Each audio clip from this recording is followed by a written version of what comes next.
இன்றைக்கு இந்த பழி வாங்குதலை குறித்து ஆண்டவர் என்னுடைய உள்ளத்திலே தெளிவாக என்னுடைய உள்ளத்திலே பேசினார். ஆண்டவருடைய பிள்ளைகள் இதில் ரொம்ப கவனமாக இருக்க வேண்டிய அவசியம் உண்டு. ஸோ பழி வாங்குதல் இதை குறித்து தான் இன்றைக்கு நான் பேச போகிறேன். நம்முடைய வேதத்தை திறந்து ஒரு சில வசனங்களை நம்ம எல்லாருமே தெளிவாக நீங்கள் வாசிக்கும்படியாய் உங்களை அன்போடு கேட்கிறேன். முதலாவதாக ஒரு வசனத்தை உபாகமம் 32ஆம் அதிகாரத்தினுடைய 35வது வசனத்தை வாசிக்க போகிறோம். 32ஆம் அதிகாரம் 35வது வசனம்.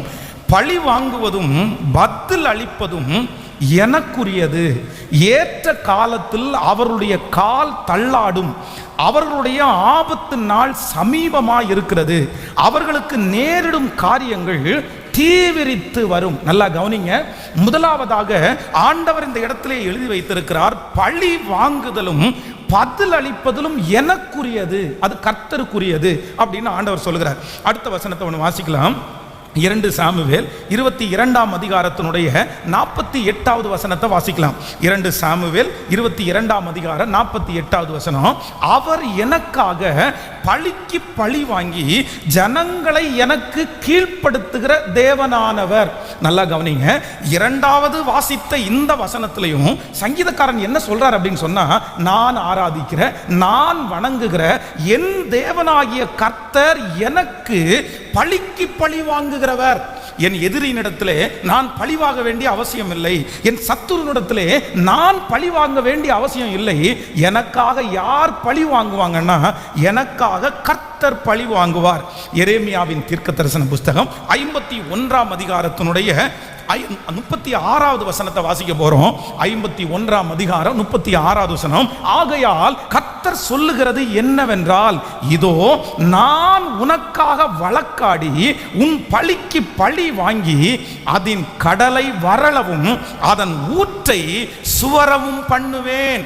ஆகையால் கர்த்தர் சொல்லுகிறது என்னவென்றால், இதோ நான் உனக்காக வழக்காடி உன் பழிக்கு பழி வாங்கி. அப்போ ஆண்டவர் இந்த இடத்துல சொல்லுகிறார், நான் உனக்காக வழக்காடுவேன், நான் உனக்காக பழிக்கு பழி வாங்குவேன். இன்னொரு வசனத்தை கூட வாசிக்கலாம். ரோமரின் புஸ்தகம் 12ஆம் அதிகாரத்தினுடைய 19வது வசனத்தை வாசிக்க போகிறோம். ரோமர் 12ஆம் அதிகாரம் 19வது வசனம். பிரியமானவர்களே, பழி வாங்குதல் எனக்குரியது, நானே பதில் செய்வேன் என்று கர்த்தர் சொல்லுகிறார் என்று எழுதியிருக்கிறபடி நீங்கள் பழி வாங்காமல் கோபாக்கினைக்கு இடம் கொடுங்கள். நல்லா கவனிங்க. போதும், என்னை கவனமாய் கவனிங்கள். வேதத்தில் நம்ம வாசித்த இந்த வசனத்திலெல்லாம் ஆண்டவர் என்ன சொல்றார் அப்படின்னு சொன்னா, பழி வாங்குறதுல உன் கையில கொடுக்கல. இந்த உலகத்தில் எதிரிகள் உங்களுக்கு இருக்கலாம், நிறைய மன கஷ்டப்படுத்துறவர்கள் இருக்கலாம், சில நஷ்டங்களை வருவிக்கிறவர்கள் இருக்கலாம்.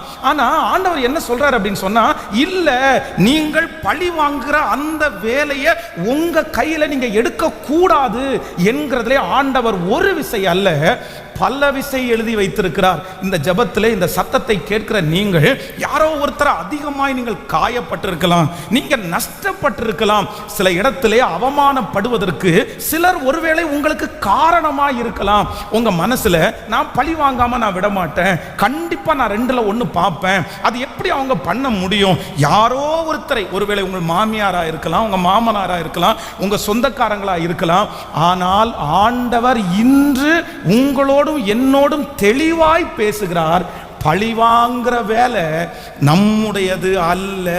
இன்றைக்கு நீங்க ஒரு தீர்மானம் எடுக்கணும், இந்த இடத்துல இருந்து ஒரு ஜெபத்தை ஏறெடுக்கணும். ஆண்டவரே, எது நடக்கட்டும், எது நடக்கட்டும், எவ்வளவு விரோதமாய் வேண்டும் என்றாலும் எழும்பட்டும், ஆனால் இன்று நான் ஒரு தீர்மானம் எடுக்கிறேன், கண்டிப்பாக நான் இனி யாரையும் என்ன பண்ண மாட்டேன்னா, நான் பழி வாங்க மாட்டேன். கவனிங்க. இந்த பழி வாங்குதல் என்கிறது உலகத்தில் மட்டும் இல்லை. நம்ம என்னமோ செய்தித்தாளில் வாசிக்கிறோம், அவன் கத்தியை வச்சான், அவன் வெட்டுனா, தலையை கட் பண்ணிட்டு போயிட்டான் அப்படின்னெல்லாம் நம்ம நிறைய வாசிக்கிறோம். ஆனால் கிறிஸ்தவர்கள், நான் தான் கத்தியை வச்சுக்கலையே, நான் அப்படி கொடூரமான கொலையாளி எதுவும் இல்லையே, நான் யாரை கொலை பண்ணேன், நான் அப்படியெல்லாம் கிடையாது, நான் பழி வாங்குற எண்ணம் எல்லாம் எனக்கு இல்லை. ஒன்று நினைத்து கொள்ளுகிற, அவங்க நிறைய பேர் கத்தியை வச்சுட்டு பழி வாங்குறாங்க. ஒவ்வொருத்தருமே பழி வாங்குறதற்கென்று சிலர் ஒவ்வொரு ஆயுதத்தை வச்சிருக்கிறாங்க. பாருங்க, சிலர் பழி வாங்குறது எப்படி பழி வாங்க தெரியுமா? பேசுறத விட அமைதியாக்கிடுவாங்க. நான் பேச மாட்டேன், பேசாம பழி வாங்குவாங்க. சிலர் பேசி பழி வாங்குவாங்க, சிலர் சண்டை போட்டு பழி வாங்குவாங்க, சிலர் மூட்டி கொடுத்து பழி வாங்குவாங்க. நல்லா கவனிச்சுங்க. பழி வாங்கிறது என்கிறது வெறும் கத்தியை தூக்கிட்டு இன்னொருத்தரை வெட்டுறது மட்டும் பழி வாங்கிறது கிடையாது. உங்க மனசுக்குள்ள மனைவிய, கணவனை இப்படி பண்ணிட்டாங்க, நான் உனக்கு இப்படி பண்ணுவேன், நீ அனுபவிக்கணும், நீ எப்படி இப்படி பண்ணலாம் அப்படின்னு உங்களுடைய மனசுக்குள்ளே இருக்கிற கசப்பு அவர்களுக்கு விரோதமாய் பேசுவதற்கும் செய்வதற்கும் உங்களை வழிநடத்துமானால், நான் நம்புறேன் நீங்களும் ஒரு விதத்தில் எப்படி தான் இருக்கிறீங்க அப்படின்னு சொன்னா, பழி வாங்குற குணத்தோடு தான் இருக்கிறீர்கள். பணம் உங்கள் கையில் கத்தி இல்லை சிஸ்டர், உங்க கையில் கத்தி இல்லை பிரதர். ஆனா என்ன தெரியுமா இருக்குது, கத்திய மாதிரி நிறைய பேருக்கு வார்த்தை இருக்குது, நிறைய பேருக்கு வார்த்தை இருக்குது. நிறைய பேர் இதெல்லாம் பழி, நிறைய பேர் அவ்வளோதான் பேசாமல இருந்தே பழி வாங்கிடுவாங்க, வராம இருந்தே பழி வாங்கிடுவாங்க. ஆனால் ஆண்டவர் இந்த ஜெபத்தில் இருக்கிற யாரோ ஒருத்தரத்தில் தெளிவா பேசுறாரு, இந்த பழி வாங்குறதல் என்கிறது உனக்குரியது அல்ல, உனக்குரியது அல்ல. அது யாருக்குரியது என்று சொன்னால் அது கர்த்தருக்குரியது. ஆமென் சொல்லுங்கள். என்னுடைய தேவனாகிய கர்த்தர் நமக்காக பழி வாங்குகிறவர்.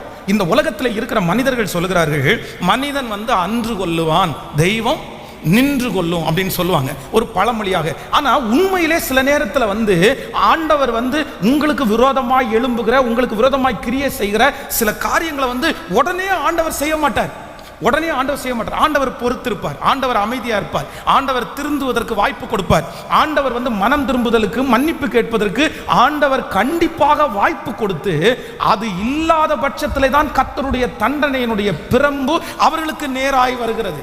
அப்போ நான் நம்புறேன் ஆண்டவர் நமக்காக பழி தீர்க்கிற கர்த்தராய் இருக்கிறார். நீங்க ஒரு நடந்த சம்பவத்தை சொல்றேன். ஒசூர்ல ஒரு தேவனுடைய ஒரு ஒரு நல்ல ஒரு ஊழியக்காரர் ஒசூர்ல இருந்தார்.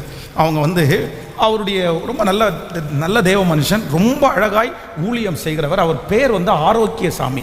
இந்த ஆரோக்கியசாமி அங்கே ஊழியம் பண்ணிட்டு இருக்கும்போது பக்கத்தில் இருக்கிற ஒரு ரவுடி அடிக்கடி அவர் என்ன சொல்லுவார் அப்படின்னு சொன்னால், இந்த பாரு உன்னை ஒரு நாள் மண்ணெண்ணை ஊற்றி நான் உன்னை கொளுத்திடுவேன், ஒரு நாள் உன்னை மண்ணெண்ணை ஊற்றி நான் கொளுத்திடுவேன். ஸோ இதனால் இந்த ஊழியர் ரொம்ப பயந்துட்டார். அப்படின்னா டெய்லி அவன் போகும்போதெல்லாம் இந்த மாதிரி உன்னை மண்ணெண்ணை ஊற்றி கொளுத்திடுவேன், உன்னை மண்ணெண்ணை ஊற்றி கொளுத்திடுவேன் அப்படின்னு ஒரு ரவுடி சொல்கிறத பார்த்து ரொம்ப பயந்து போய் அடிக்கடி ஜெபம் பண்ணி, ஆண்டவரே இவன் இப்படி மிரட்டிகிட்டே இருக்கிறானே, என்ன பண்ணுறனே தெரியல, இவன் இப்படி பண்ணுவானே அப்படின்னு தோணுது, இவன் எப்படி பண்ணிட்டான்னா என்னுடைய பிள்ளைகளை எப்படி பார்த்துக்கிறது, ஊழியத்தை எப்படி செய்கிறது, அப்படி ஒரு கலக்கம் அவருக்குள்ளே போயிட்டே இருந்துச்சு.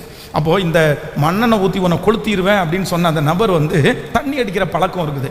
அவருடைய வாகனத்தை அந்த மனுஷன் ஓட்டிட்டு போகும்போது அந்த வாகனம் அவனுடைய நிலை தடுமாறி கீழே விழுது. அப்படின்னா அந்த புல்லட்டு ஓட்டிட்டு இருக்கிறான், அவனுக்கு ரொம்ப வெயிட்டாக இருக்குது. அப்போ குடிச்சிருக்கிறதுனால அவரால் பிடிச்சி வைக்க முடியல, கீழே விழுந்துச்சு. அந்த வண்டி மேலேயே இந்த மனுஷனும் விழுறான், இவரால் எழும்ப முடியல. அப்படியே நைட்டு இரவு அந்த வண்டிக்கு மேலே அப்படியே படுத்து கிடக்கிறாரு, நர குடியில் இருக்கிறாரு, வண்டி கவுந்து கிடக்குது. அப்போ அந்த வழியாய் சினிமாவை பார்க்கறதுக்காக சினிமா பார்த்து முடிச்சுட்டு ராத்திரி ஒரு கூட்டம் பேர் வர்றாங்க. வரும்போது ஏதோ வழியில் கிடக்குது அப்படின்னு பார்க்குறாங்க. சரி என்னன்னு பார்க்கலாம், இருட்டா இருக்குது, நம்ம என்னன்னு பார்க்கலான்னு சொல்லிட்டு தீப்பெட்டி எடுத்து தீக்குச்சி அடிச்சா கீழே பெட்ரோல் நிறைய இருந்திருக்கு, அப்படியே பிடிச்சிச்சு. அந்த மனுஷன் பார்த்தீங்கன்னா அந்த இடத்துல அந்த மனுஷனுக்கு சாம்பல் மட்டும்தான் மிஞ்சிருச்சு. அப்போ சில நேரங்களில் நம்முடைய வாயின் வார்த்தைகளிலே கவனமாக இருக்க வேண்டும். இன்னொன்று நினைத்து கொள்ளுங்கள், சில காரியத்தில் சிலருக்கு தண்டனை இல்லாததுனால, உடனே தண்டனை கிடைக்காததுனால என்ன வேணாலும் செஞ்சிடலான்னு நினைக்கிறாங்க. அவ்வளோதான், ஒன்றும் இல்லை, நமக்கு அது ஒன்றும் நடக்காது. அவங்கள அடிமைப்படுத்துகிறது, கேட்கறதுக்கு யாரும் இல்லைன்னா சிறுமைப்படுத்துகிறது. ஆனால் ஆண்டவர் பழி தீர்க்க ஆரம்பிச்சிட்டாருன்னா, ஆண்டவர் பழி வாங்க ஆரம்பிச்சிட்டாருன்னா, இந்த உலகத்தில் நீங்களும் நானும் அவருக்கு முன்பாக நிற்கவே முடியாது, நிற்கவே முடியாது. இந்த ஜெபத்தில் இருக்கிறவர்கள் யாரையாவது குறைவாய் நடத்துகிறீர்களா? குறைவாய் நடத்துகிறீர்களா? ஆண்டவர் அமைதியா இருப்பார். ஆனால் சிலருக்காக ஆண்டவர் பழி வாங்க ஆரம்பிச்சிட்டார்னா உண்மையிலே நம்ம பழச்சிட முடியாது. நீங்க வேதத்தில் ஒரு சில மனிதர்களுக்காக ஆண்டவர் பழி வாங்குறாரு பாருங்க. வேதத்தில் நீங்க வாசிக்கலாம். முதலாவதாக வாசிக்கலாமா? 2 சாமுவேல் 2ஆம் அதிகாரத்தினுடைய 6வது வசனத்தை வாசிக்க போறோம். 2 சாமுவேல் 12ஆம் அதிகாரம் 6வது வசனம். 2 சாமுவேல் 12ஆம் அதிகாரம் 6வது வசனம். அவன் இரக்கமற்றவனாய் இருந்து இந்த காரியத்தை செய்தபடினால் அந்த ஆட்டுக்குட்டிக்காக நாளத்தனையாய் திரும்ப செலுத்த வேண்டும் என்றான். கவனிங்க, எல்லாரும் என்ன கவனமாய் கவனிங்க. இந்த சம்பவம் என்ன சம்பவம்னா, கவனிக்கிறீங்களா? கைகளை உயர்த்தி ஒரு ஹல்லேலூயா சொல்லுங்கள். இந்த சம்பவம் என்ன சம்பவம்னா, இது தாவீது பர்சேபாவிடத்திலே தப்பு பண்ணிடுவான். தப்பு பண்ணிட்டு ஒண்ணுமே தெரிஞ்சுக்காம அவன் பாட்டுக்கு எல்லா ராஜ்யத்தையும் பண்ணிட்டு ஜாலியா அதை ஒரு பெரிய விஷயமா எடுக்காம உரியாவை கொன்னுட்டு அவளுடைய மனைவியை தனக்கு மனைவி ஆக்கிட்டு அந்த மனைவிக்கு பிள்ளை கொடுத்துட்டு அப்படியே அதை ஒரு பெரிய விஷயமா அவன் எடுத்துக்கவே இல்லை. ஆனா ஆண்டவருடைய பார்வையிலே அநீதியா இருந்தது. ஆண்டவர் வந்து சரி இவன் மன்னிப்பு கேட்பான் அப்படின்னு நினைச்சிருக்கலாம், இவன் மனம் திரும்புவான் அப்படின்னு நினைச்சிருக்கலாம், இவன் பண்ணினது தப்பு அப்படின்னு உணர்வான் அப்படின்னு நினைச்சிருக்கலாம். ஆனா இந்த தாவீது தான் செய்த தவறை குறித்து கொஞ்சம் கூட அவன் உணரவே இல்லை. இன்னொருத்தனை கொன்னது, நல்ல சேவகனை கொன்றது, அவனுடைய மனைவியை தனக்கு மனைவியாக்கி கொண்டது, தப்பு பண்ணது, இது எதையுமே வந்து இவன் உணராததுனால ஆண்டவர் ஒரு தீர்க்கதரிசியை அனுப்புகிறார். அந்த தீர்க்கதரிசி வந்து என்ன சொல்றாரு அப்படின்னா, எப்பா ஒரு பெரிய கோடீஸ்வரன், அவனுக்கு 100 ஆடு இருந்துச்சு, அவனுடைய வீட்டில் வந்து ஒரு கெஸ்ட் ஒருத்தவங்க வந்தாங்க, சொந்தக்காரங்க வந்தாங்க.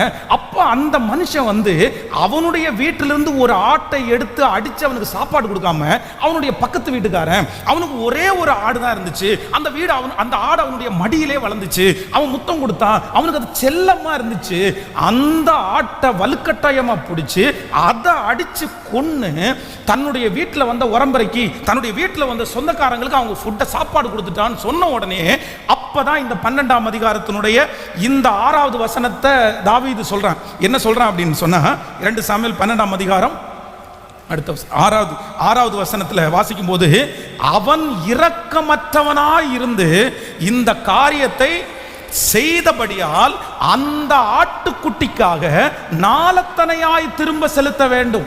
கவனிங்க, இந்த செய்தியை கேட்ட உடனே அவர் என்ன சொல்றார் அப்படின்னா, இத பாரு, அவன் வந்து எடுத்தது ஒரு ஆடு, ஆனா அவன் செய்த தப்புக்கு எத்தனை ஆடு கொடுக்கணும் சொல்லுங்களேன்? நாளத்தனையாய் திரும்பி செலுத்தணும். அப்போ நம்ம ஒரு தப்பு பண்ணணும் அப்படின்னு சொன்னா அது தப்புன்னு தெரிஞ்சா அதற்கு மன்னிப்பிற்கு குறைஞ்சது 4 டைம் நம்ம இறங்கணுமாமா, 4 டைம். இது எங்க படிக்கிறோம்னா புதிய ஏற்பாட்டில் வரோம். புதிய ஏற்பாட்டில் வரும்போது ஆண்டவர் சகேயுவை சந்திக்கிறார். சகேயுவே சீக்கிரமா இறங்கி வா, உன் வீட்டில் இன்றைக்கு தங்க வேண்டும்னு சொல்லி அந்த வீட்டுக்குள்ள பிரவேசித்த உடனே அவன் என்ன சொல்றான்னா, ஆண்டவரே, நான் யாரிடத்துல ஆகிலும் அநியாயமாய் வாங்கினது உண்டானால் அவர்களுக்கு எப்படி கொடுக்குறேன்? நாளத்தனையாய் திரும்பி தர்றேன். அப்போ நீங்க செஞ்சது தப்பு, நீங்க அடுத்தவங்களை வஞ்சிச்சிட்டீங்க அப்படின்னா பைபிள் பிரகாரம் அதனுடைய மன்னிப்புக்கு குறைஞ்சது எத்தனை டைம் கேட்கணுமா மாமா? நமக்கு நிறைய பேருக்கு இன்னைக்கு ஒரு டைம் சாரி சொல்றதுக்கே நிறைய பேருக்கு வருத்தமா இருக்குது.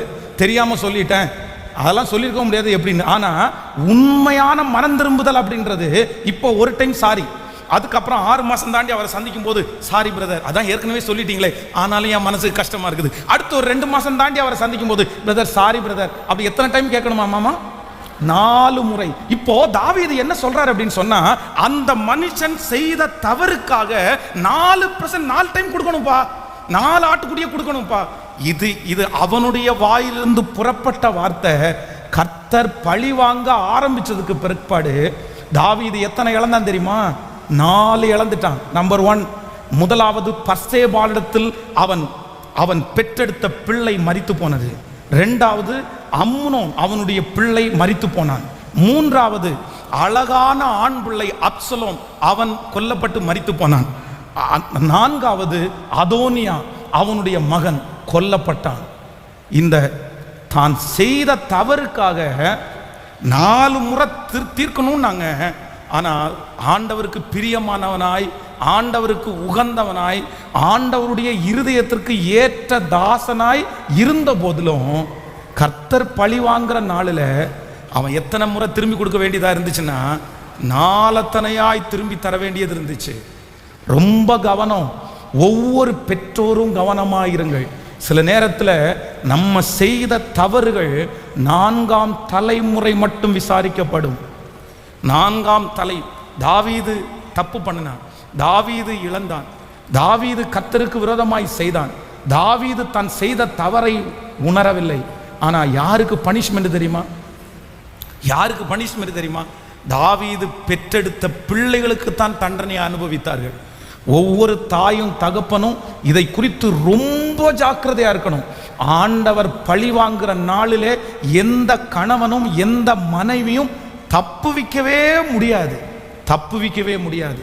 இப்ப இந்த செய்தி நேரத்தில் ஆண்டவர் உங்கள்கிட்ட பேசிட்டு இருப்பாரே, ஆனால் கண்டிப்பாக நீங்கள் கர்த்தர் சமூகத்தில் உங்களை ஒப்பு கொடுங்க. ஆண்டவரே, உங்களுடைய இரக்கம் எங்களுக்கு கிடைக்கட்டும், உங்களுடைய மன்னிப்பு எங்களுக்கு கிடைக்கட்டும். நீங்கள் பழி வாங்குற அந்த நாளுக்கு கண்டிப்பாக உங்களை நாங்கள் விட மாட்டோம், இரக்கம் செய்யும் என்று கேளுங்கள். கண்டிப்பாக அவருடைய இரக்கம் முடிவே இல்லாத இரக்கம். கைகளை உயர்த்தி ஆமோதிக்கிறவர்கள் ஆமேன். கைகளை உயர்த்தி சொல்லுங்க, உங்களுடைய இரக்கத்திற்கு முடிவே இல்லை. முழு பலத்தோடு கூட, ஆண்டவரே, நான் செய்த தவறுகளுக்காக நீர் ஒரு நாளும் எங்களுக்காக பழிக்கு பழி வாங்க வேண்டாம். உம்முடைய பழி வாங்குதலுக்கு நாங்கள் நிற்க முடியாது. சொல்லுங்க, ஆண்டவரே, நாங்கள் நிற்க முடியாது. முழு பலத்தோடு சொல்லுங்க, தகப்பனே, நாங்கள் நிற்க முடியாது, நாங்கள் நிற்க முடியாது. ஆமென். ஆண்டவர் நமக்காக பழி வாங்குகிறவர். நீங்க இன்னொரு வசனத்தை கூட வாசிக்கலாம். 1 சாமுவேல் 15ஆம் அதிகாரத்தினுடைய 2வது வசனத்தை வாசிக்க போகிறோம். 1 சாமுவேல் 15ஆம் அதிகாரத்தினுடைய 2வது வசனம், சேனைகளின் கர்த்தர் சொல்லுகிறது என்னவென்றால், இஸ்ரவேல் எகிப்திலிருந்து வந்தபோது அமலேக்கியர் அவர்களுக்கு வழிமறித்திய செய்கையை மனதிலே வைத்திருக்கிறேன். என்ன சொல்றாரு? இன்னொரு வாசிக்கலாம். சேனைகளின் கர்த்தர் சொல்லுகிறது என்னவென்றால், இஸ்ரவேலர் எகிப்திலிருந்து வந்தபோது அமலேக்கு அவர்களுக்கு வழிமறித்த செய்கையை மனதிலே வைத்திருக்கிறேன். இது எப்ப நடந்தது? நீங்க வாசிங்க. யாத்திராகமம் 17ஆம் அதிகாரம் 8வது வசனத்திலிருந்து வாசிக்கலாமா? அமலேக்கியர் வந்து ரவிதீமிலே இஸ்ரவேலரோடு யுத்தம் பண்ணினார்கள். அப்பொழுது மோசே, யாத்திராகமம் 17ஆம் அதிகாரம் 9வது வசனம், அப்பொழுது மோசே ஜோஷுவாவை நோக்கி, நீ நமக்காக மனிதர்களை தெரிந்து கொண்டு புறப்பட்டு அமலேக்கியரோட யுத்தம் பண்ணு. நாளைக்கு நான் மலை உச்சியிலே தேவனுடைய கோலை என் கையிலே பிடித்து கொண்டு நிற்பேன் என்றான். இப்பொழுது வாங்க 15வது வசனத்துக்கு வாங்க. 15வது வசனம் 16வது வசனம் வாசிக்க போறோம். மோசே ஒரு பலிபீடத்தை கட்டி அதற்கு யெகோவா நிசி என்று பெயரிட்டான். அமலேக்கியன் கர்த்தருடைய சிங்காசனத்துக்கு விரோதமாய் இருந்தபடினால் தலைமுறை தலைமுறைக்கும் அவனுக்கு விரோதமாய் கர்த்தருடைய யுத்தம் நடக்கும் என்று கர்த்தர் சொன்னார். நல்லா கவனிங்க. கிட்டத்தட்ட 396 வருஷம், 396 396 வருஷத்துக்கு முன்னாடி நடந்த அந்த அமலேக்கியருக்கு செய்த அந்த விஷயத்தை கர்த்தர் என்ன பண்ணினாராமா? மனசிலே வைத்திருந்தாராம். தன் ஜனங்களுக்கு விரோதமாய், தன் பிள்ளைகளுக்கு விரோதமாய். நான் நம்புறேன், சிலர் நமக்கு விரோதமாய் செய்கிறதை நாமே மறந்தாலும், நம்முடைய சன்னதிகள் மறந்தாலும், ஆண்டவர் எப்படி வச்சிருப்பாராமா? கணக்கிலே வைத்திருப்பார். தேவனுடைய அலங்கத்தை கட்டின தேவனுடைய மனிதர்கள், திறப்பில் நின்ற தானியேல் என்கிற தேவனுடைய மனிதன், இப்படிப்பட்ட தீர்க்கதரிசிகள் எல்லாம் ஜெபிக்கும் போது ஒரு வார்த்தையை அவங்க ஜெபிக்கிறதுக்கு மறக்கவே இல்லை. என்ன ஜெபம் தெரியுமா? நானும் என் தகப்பன் வீட்டாரும் பாவம் செய்தோம். நானும், சொல்லுங்க, அவங்க எப்போ ஜெபம் பண்ணினாலும் மன்னிப்புன்னு ஒன்று கேட்கும்போது தங்களுக்காக மட்டும் அவங்க மன்னிப்பு கேட்கல. யாருக்காகவும் மன்னிப்பு கேட்டாங்க? சொல்லுங்க, அவங்களுடைய முன்னோர்கள் செய்த தவறுக்காக, பரம்பரை பரம்பரையாய் செய்த தவறுக்காக அவர்கள் தேவனிடத்தில் மன்னிப்பு கேட்டார்கள். ஏன் அப்படின்னா, சிலருடைய கண்ணீர், சிலருடைய வேதனை அவ்வளவு சீக்கிரமா என்ன பண்ணாது அப்படின்னா, சிலரை விட்டு கடந்து போகாது. கோயம்புத்தூர் பட்டணத்திலே ஒரு மெயின் ரோட்டில் ஒரு பெரிய இடத்தோட ஒரு வயதான பாட்டி இருந்தாங்க. எல்லாரும் இறந்து போனாங்க. அந்த இடம் இப்போ இருக்குது. மிக முக்கியமான இடம், ஒரு ஜங்ஷன். அதனுடைய ஒரு சென்ட் இன்னைக்கு வந்து 1 கோடி ரூபாய் மதிப்பு வரும். அந்த இடத்தை ஒரு அரசியல்வாதி, ஒரு அரசியல் தலைவர் வந்து தனக்கு அபகரிக்க வேண்டும் என்று ஒரு முயற்சி எடுத்தார். பாலடைஞ்சு போய் கிடக்கிற இடம். அந்த இடத்துல அந்த அம்மாவை போய் சந்திச்சார். என்னம்மா, இந்த இடம் யாருடையது? யார் பேரில் இருக்குது? என்னுடையதாயா. உனக்கு யார் இருக்கா? எனக்கு யாருமே இல்லை. உடனே அந்த மனுஷன், சரி உனக்கு நான் கொஞ்சம் அமௌண்ட் தரேன், நீ அந்த இடத்த எழுதி கொடுக்குறியா அப்படின்னு கேட்டிருக்காங்க. உடனே அந்த வயசான அம்மா என்ன சொல்கிறாங்க அப்படின்னா, வேண்டாம், நான் கொடுக்கல, யாருக்கும் கொடுக்க மாட்டேன். எனக்கு முன்னாடி ஒரு குழந்தைய ஒரு வீட்டில் வளர்த்துறாங்க, அவருடைய சொந்த, அந்த பையனுக்கு தான் இந்த இடத்த நான் கொடுப்பேன், அது எனக்கு வேணும், அதை நான் யாருக்கும் கொடுக்க மாட்டேன். ரெண்டாவது, என்னுடைய கணவனார் இங்கே தான் இறந்து போனார், நான் சாகிற வரைக்கும் கண்டிப்பாக எழுத போகிறது இல்லை அப்படின்னு அவங்க சொன்ன உடனே இவர் உடனே, அது எப்படி இந்த அம்மாவை அப்படி விட முடியும் அப்படின்னு தன்னுடைய பலத்தை காண்பித்து, தன்னுடைய பலத்தை உபயோகப்படுத்தி அந்த அம்மாவை அங்கிருந்து துரத்திட்டாங்க. இந்த இடம் உன்னுடையது இல்லை அப்படின்னு சொல்லி, இது ஒரு கவர்மெண்ட்டுக்கு சொந்தமான இடம்னு சொல்லி அந்த அம்மாவை அந்த இடத்துல இருந்து துரத்தி அந்த அம்மா அனாதையை போல ரோட்டில், அவ்வளோ பெரிய சொத்துள்ளவங்க, பல நாட்கள் ரோட்டில் இருந்து பிச்சை எடுத்து சாப்பிட்டு அப்படியே மரித்து போனார்கள். அந்த இடம், அந்த அம்மா இறந்து போனதுக்கு அப்புறம் ஒரு பெரிய பில்டிங் கட்டப்பட்டு அதில் ஒரு பெரிய வருமானத்தை பார்க்குற நோக்கத்தோட அந்த நபர் அதில் இறங்கி செஞ்சார். அவருக்கு இருந்தது ஒரே ஒரு மகன், ஒரே ஒரு மகன். ஆனால் கொடுமை என்னன்னா, ஒரு மனசுக்கு ரொம்ப கஷ்டமான விஷயம், அந்த ஒரு மகன் எந்த சொத்தையும் அனுமதிக்க முடியாதபடி பைத்தியமாக்கப்பட்டான். என்ன சொல்கிறாங்க, யார் சொல்கிறாங்க? எதுவுமே அவனுக்கு தெரியாது. இன்னைக்கும் கண்ணுக்கு முன்னாடி எதையுமே அனுபவிக்க முடியாமல் அந்த மனுஷன் இருக்கிறாரு. அதனால் ஆண்டவருடைய பிள்ளைகளே, ரொம்ப கவனமாக கவனிங்க, ரொம்ப கவனமாக கவனிங்க.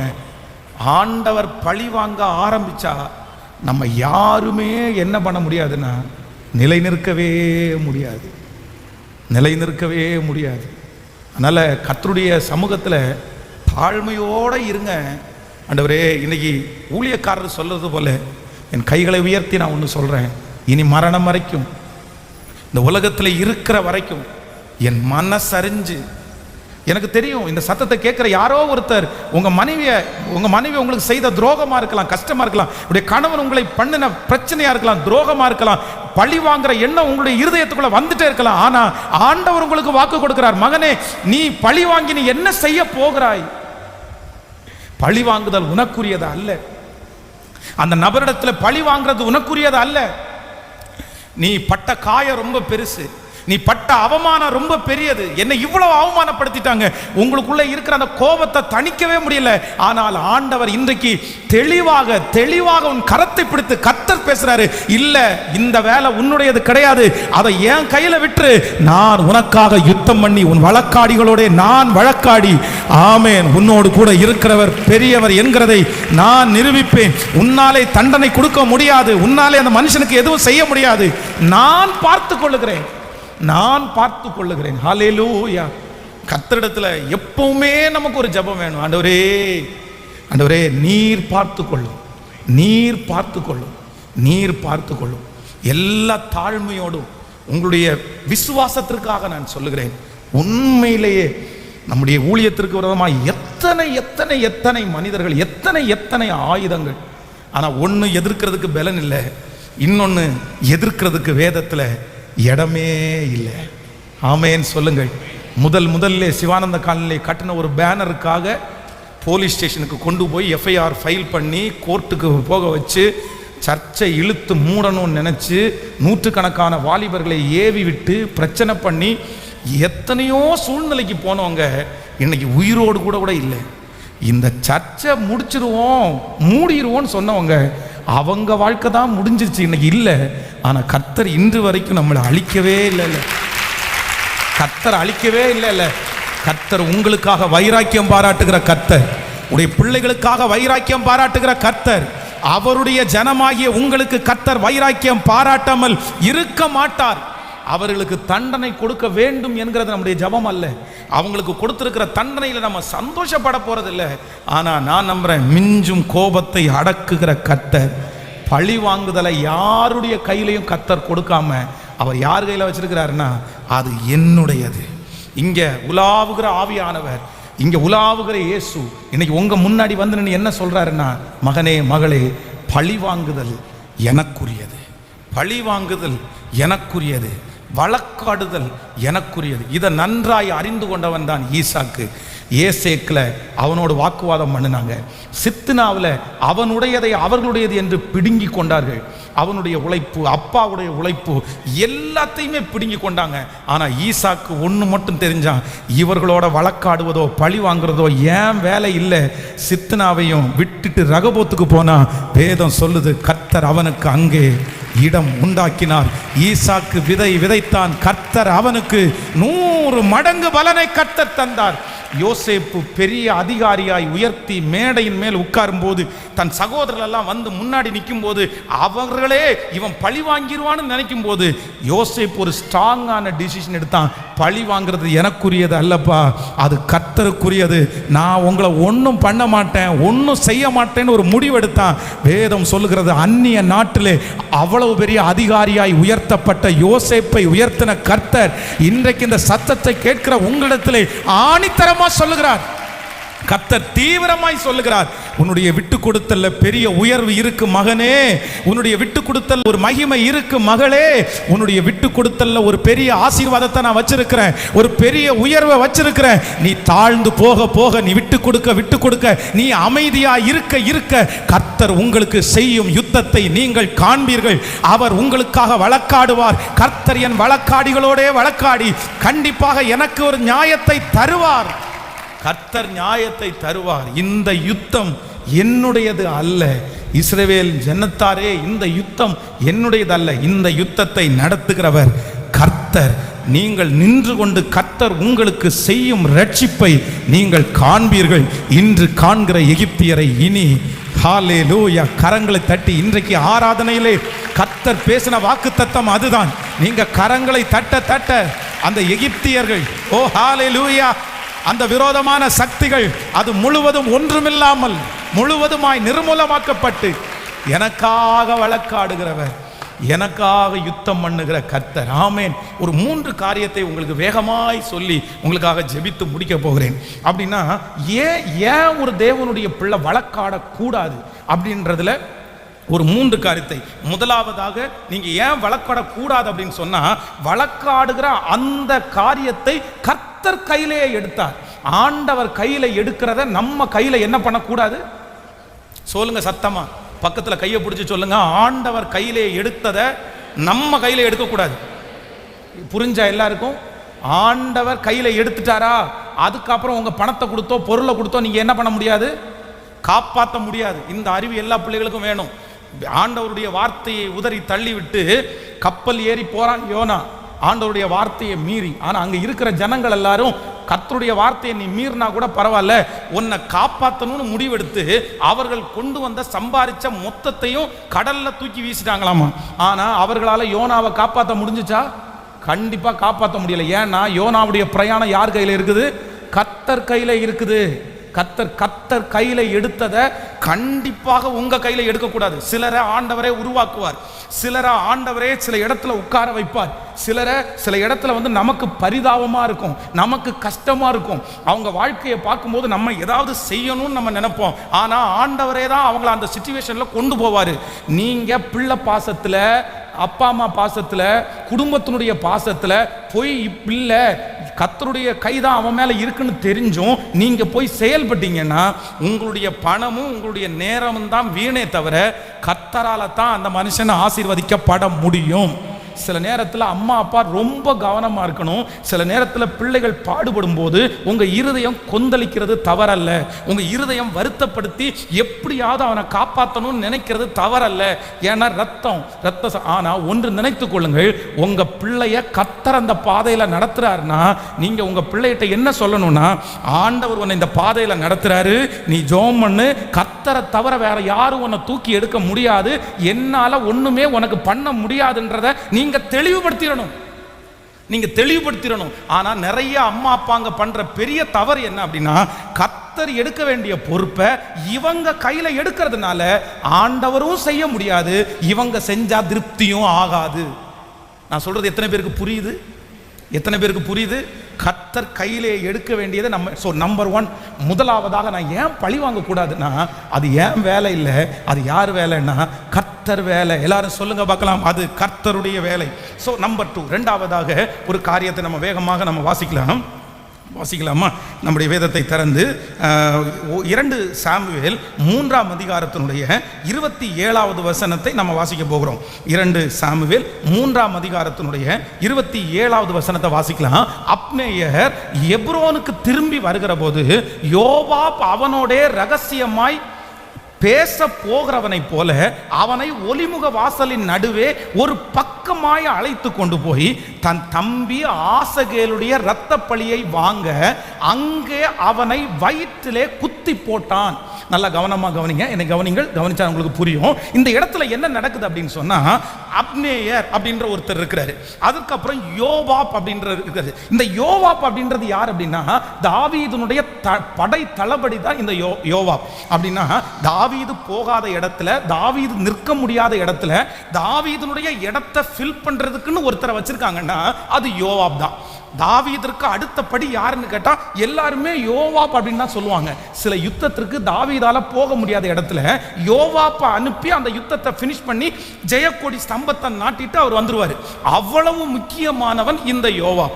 ஆனா என்ன நடக்குது அப்படின்னா, இந்த யோவாபினுடைய சகோதரனை அப்னேர் என்கிற இந்த சகோதரன் எதேர்ச்சியா ஒரு சூழ்நிலையில அவனை சாகடிக்க வேண்டிய ஒரு சூழ்நிலை உண்டாகும். ஆனா இந்த யோவாவுக்கு மனசுக்குள்ள அதை குறிச்ச ஒரு வைராக்கியம், என்னதான் இருந்தாலும் என்னுடைய சகோதரனை நீ கொன்னுட்டியே அப்படின்ற அந்த வஞ்சகம், அந்த காயம் அந்த யோவாவுக்குள்ள அப்படியே இருக்கிறது. ஆனா இந்த அப்னேயர்ன்றது யார் அப்படின்னா, நீங்க ஒரு வசனத்தை வாசிப்பீர்களான்னு உங்களுக்கு தெரியும், எடுத்துக்கொள்ளலாமா? ஒரு வசனத்தை வாசிக்கலாம். 2 சாமுவேல் 13ஆம் அதிகாரத்தினுடைய 32வது வசனத்தை வாசிக்கலாம். 2 சாமுவேல் 13ஆம் அதிகாரத்தினுடைய 32வது வசனம், 13ஆம் அதிகாரம் 32வது வசனம். அப்பொழுது தாவீதின் தமையனாகிய சிமியாவின் குமாரன் யோனதாப் வந்து ராஜகுமாரனாகிய அம்னோன் மாத்திரம் செத்து போனான்.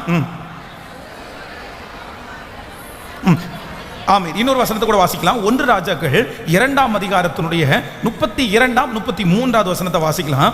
1 ராஜாக்கள் 2ஆம் அதிகாரம் 32 33. அவன், இந்த வசனம் தான், அவன் தன்னை பார்க்கலும் நீதியும் நற்குணம் உள்ள 2 பேராகிய நேரின் குமாரன் அப்னேயர். கவனிங்க, இந்த வசனத்தை திரும்ப வாசிங்க.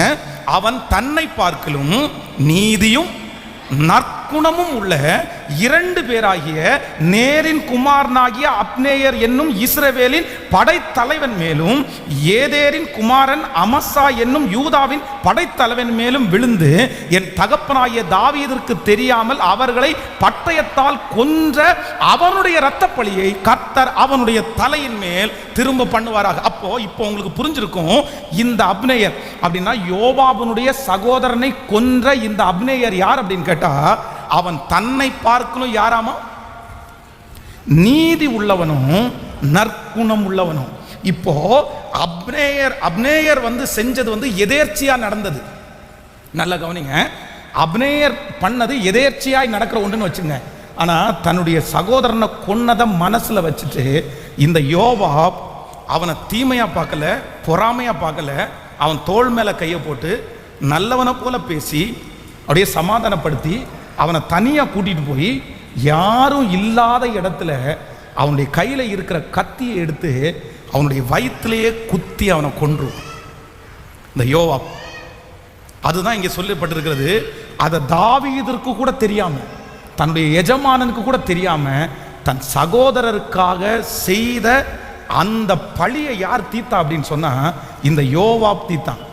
இவன் என்ன நினைச்சான் அப்படின்னு சொன்னா, இதோட அவ்வளோதான், இந்த மனுஷன் என் தம்பியை கொன்னுட்டான், நான் அவனை கொன்னுட்டேன், இதோட எல்லாமே முடிஞ்சிருச்சு அப்படின்னு நினைச்சிட்டான். ஆனா வேதம் சொல்லுது, அவனுடைய யுத்தம் அதோட என்ன பண்ணல அப்படின்னா முடியல. நம்பர் 2, ரெண்டாவது ரொம்ப கவனமா கவனிச்சுக்குங்க. நீங்க பழி வாங்கணுன்ற ஒரு எண்ணத்துக்குள்ள வந்து இவனை இப்படி பழி வாங்கினதோட முடிஞ்சிருச்சுன்னு நினைக்கிறீங்க. ஒன்று நினைச்சுக்குங்க, எப்பவுமே பழி வாங்குறதுல ஒரு முடிவு. சொல்லுங்க, பக்கத்தில் கையை பிடிச்சி சொல்லுங்க, கணவன் மனைவியை பழி வாங்கின உடனே முடிஞ்சிடாது. சொல்லுங்க, முடிஞ்சிடாது. நீ இப்படி பண்ணியா, சாப்பாட்டில் தண்ணி ஊற்றி வைக்கிறேன் பாரு, முடிஞ்சிடாது சிஸ்டர். அவர் அடுத்த வாரம் விஷத்தை ஊற்றினாலும் ஊற்றிடுவார். சொல்கிறேன், ஒழிச்சு வச்சோன்னா முடிஞ்சிருச்சு. நீ இப்படி பண்ணல, 2 நாள் தேடு, இதை நான் பண்ணுறேன் பாரு, முடிஞ்சிடாது. நிறைய பேர் இன்றைக்கு பழி வாங்குற எண்ணத்தோடு இருக்கிறதுக்கு என்ன காரணம் அப்படின்னா, நானா நீயான்றதை காமிப்பேன், நான் யாருன்றது காமிப்பேன், அவ்வளோதான். நீ எனக்கு இதை செஞ்சதுக்கு அப்புறம் நான் என்ன பண்ண மாட்டேன். இப்போது திருநெல்வேலியில் நடந்த பிரச்சனை என்ன பிரச்சனைன்னு நமக்கு தெரியாது.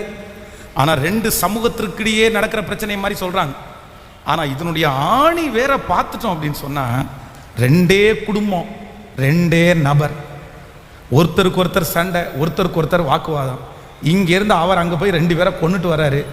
நீ எங்கள் பேரை 2 பேரை கொல்றியா, நான் உனக்கு 2 பேரை கொல்றேன் பாருன்னு இவங்க 2 பேரை வந்து கொல்றாங்க. அதுக்கப்புறம் இவர் அங்கே போகிறாரு. நமக்கு 2 பேருக்கும் இப்படி சண்டை போட்டு 2 பக்கம் ஆட்கள் சாகிறது வந்து வேண்டாம், இதோட நிப்பாட்டிக்கலாம், நீ அமைதியாருன்றாரு. ஆனால் ஒருத்தனுக்கு அமைதியாக இருக்கிறதுக்கு விருப்பம் இல்லை. இன்னொருத்தர் அமைதியாக இல்லை அப்படின்னா நான் என்ன செய்யணுமோ அதை செய்வேன்னா அதையும் சாப்பிட்டா சொல்லாமல் ரொம்ப வைராக்கியத்தோடு, நீ ஓவராக ஆடுனேன்னா நானும் ஓவராக ஆட வேண்டியது இருக்கும் அப்படின்னு சொல்லிட்டு வர்றாரு. சமாதானம் பேச போகிறவங்க சரி இதோட விட்டுருங்க அப்படின்னு சொன்னால் கூட பரவாயில்ல, நீ ஆடுனா நான் ஆடிவேன்னு சொன்னா அப்படியா நீ ஆடிடுவேன் நான் ஆடுறேன் அப்படின்ற மாதிரி அவர் எழும்புறதுக்கு இப்படியே இந்த பிரச்சனை 30 years 30 வருஷம் இன்னைக்கு வரைக்கும் அதுக்கு என்ன இல்லை, 3வது ஜெனரேஷன் இன்னைக்கு வரைக்கும் முடிவில்லை. இந்த ஜெபத்தில் இருக்கிற அன்பு ஆண்டவருடைய பிள்ளையே, யாருக்காக ஆண்டவர் பேசுறாருன்னு தெரியாது. உங்கள் மனைவி என்னைக்கோ செய்த ஒரு தவறுக்காக பழி வாங்கணும்னு நினைக்கிற பிரதர், முடிவில்லை பிரதர். உங்களுடைய பழி வாங்குதலுக்கு முடிவே கிடையாது சிஸ்டர், முடிவே கிடையாது. சொந்தக்காரங்க, நண்பர்கள், சுற்றி இருக்கிறவங்களுக்காக உங்கள் மனசு, யாருடைய மனசு அப்படி இருக்குன்னு தெரியாது. இன்னையோட கர்த்தர் சமூகத்தில் ஒப்பு கொடுத்து, இல்லை ஆண்டவரே நான் நிறுத்துறேன், போரை நிறுத்துகிறது அவர்கள் நிறுத்தணும்னு எதிர்பார்க்கல, சமாதான கொடி அவர்கள் கொடுக்கட்டும்னு எதிர்பார்க்கல. சமாதான கொடி எங்கிருந்து வரப்போகுது அப்படின்னா, கர்த்தரை ஆராதிக்கிற என்னிடத்திலிருந்து சமாதான கொடி. சொல்லுங்க எல்லாருமே, சமாதானம் பண்ணுகிறவர்கள், சமாதானம் பண்ணுகிறவர்கள், சமாதானம் பண்ணுகிறவர்கள், சமாதானம் பண்ணுகிறவர்கள் அவர்கள் பாக்கியவான்கள். ஃபர்ஸ்ட் கொடி யாருடைய கொடி தான் ஏற்ற போகுது? என்னுடைய சமாதான கொடி. பரவாயில்ல பரவாயில்ல, நீ செஞ்சது எல்லாத்தையும் நான் மன்னிச்சிடுறேன், மறந்துடுறேன், நான் கர்த்தர் கரத்தில் விடுறேன். நான் நம்புறேன், நிச்சயமா ஆண்டவர் உங்களுக்காக யுத்தம் பண்ணுவார், நிச்சயமாய் உங்களுக்காக மீட்டு தருவார், நிச்சயமாய் கர்த்தர் உங்களை அவர்களுக்கு முன்பாகவே வளர பண்ணுவார். நிச்சயமாய் நீங்கள் கர்த்தருடைய மனதை சந்தோஷப்படுத்துவீர்கள், குளிர பண்ணுவீர்கள். உங்களுடைய நெடுநாட்களாய் காத்திருக்கிற ஜெபங்கள் கேட்கப்படும். இந்த சமாதானத்தை அறிவித்த உடனே உங்க ஜெபத்திற்கு பதில் வரும். நீங்கள் நெடுநாளாய் காத்திருக்கிற அந்த காரியம் கர்த்தர் கைகூடி வர பண்ணுவார். அதற்கு பிறகு உங்களுடைய வளர்ச்சியை, உயர்வை தடுப்பதற்கு ஒருவராலும் முடியாது. அதற்கு பிறகு நீங்கள் எங்கு தோண்டினாலும் அங்கே நீரூற்றை கட்டளையிட்டு உங்களை வலதுபுறமும் இடதுபுறமும் பெருக பண்ணுகிற கர்த்தர் உங்களோடு கூட இருக்கிறார். ஆமென் சொல்லுங்க. ஸோ நம்பர் 1, முதலாவதாக ஏன் நான் பழி வாங்கக்கூடாதுன்னா அது கர்த்தருக்குரியது. நம்பர் 2, நான் ஏன் பழி வாங்குறதுன்னா, பழி வாங்குறதுக்கு என்ன இல்லை அப்படின்னா முடிவே இல்லை. நம்பர் 3, மூன்றாவதாக நான் ஏன் பழி வாங்கக்கூடாது அப்படின்னு சொன்னால், நீங்கள் வேதத்தில் ஒரு வசனத்தை கூட வாசிக்கலாம். 2 சாமுவேல் 13ஆம் அதிகாரத்தை எடுத்துக்கொள்ளுங்கள். 13ஆம் அதிகாரம் 32வது வசனம். 13ஆம் அதிகாரம் 2 சாமுவேல் 13ஆம் அதிகாரத்தினுடைய 32வது வசனம். அப்பொழுது தாவீதின் தமையனாகிய சிமியாவின் குமாரனாகிய யோனதாப் வந்து ராஜகுமாரனாகிய வாலிபர்களை எல்லாம் கொன்று போட்டார்கள் என்று என் ஆண்டவர் நினைக்க வேண்டாம். அம்னோன் மாத்திரம் செத்து போனான். தன் சகோதரியாகிய தாமாரை கற்பழித்த நாள் முதற்கொண்டு அது அப்சலோமின் நெஞ்சில் இருந்தது. கவனிங்க, கைகளை அசைத்து ஹல்லேலூயா சொல்லுங்கள். இந்த சம்பவம் என்ன சம்பவம் அப்படின்னு சொன்னா, அப்சலோமுக்கு தன்னுடைய தங்கச்சி தாமார், அவ தான் தாவீதுக்கு பிறந்த பிள்ளைகளிலே ஒருத்தி பொன் பிள்ளை. இந்த பிள்ளை அழகான பிள்ளை. ஆனால் இந்த அம்னோன் என்ன பண்ணுறான் அப்படின்னு சொன்னால், தன்னுடைய சொந்த சகோதரி மேலே ஆசைப்பட்டு அந்த பிள்ளைய வந்து கற்பழிச்சிட்டான். அப்போ அந்த பிள்ளைய கற்பழிச்சதும் இல்லாமல் அந்த பிள்ளைய வந்து கழுத்தை பிடிச்சி வெளியே தள்ளிட்டான்.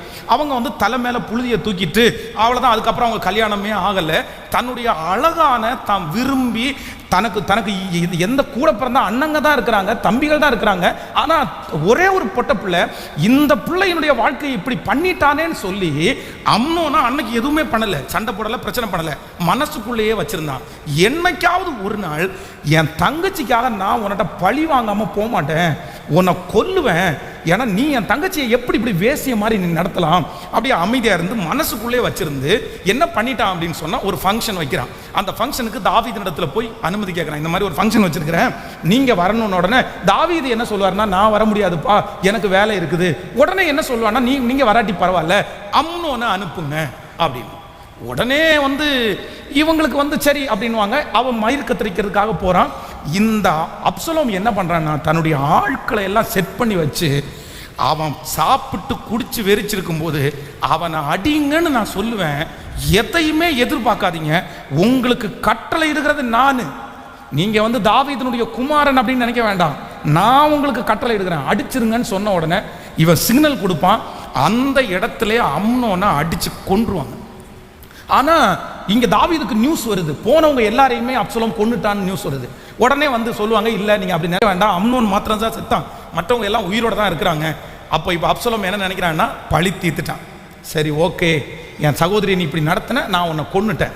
உடனே தன்னுடைய தகப்பனார் வந்து, நீ இப்படி என் கூட என்னுடைய பெத்த பிள்ளையை நீ கொன்னுட்ட, நீ இந்த ராஜ்ய பாரத்துக்குள்ளே வரக்கூடாது அப்படின்னு சொல்லி இவன் அப்பா விட்டு மறைஞ்சு இன்னொரு தேசத்தில் வாழ்றான். ஆனால் யோவாப்ன்ற ஒருத்தன் வந்து பிளான் பண்ணி அப்சலோமை உள்ளே கொண்டு வந்து தாவீதை டம்மி பண்ணணும்னு நினச்சி இவன் என்ன பண்ணுறான்னா, ட்ரிக்கான வேலை பார்த்து அப்சலோமை உள்ளே கொண்டு வரான்.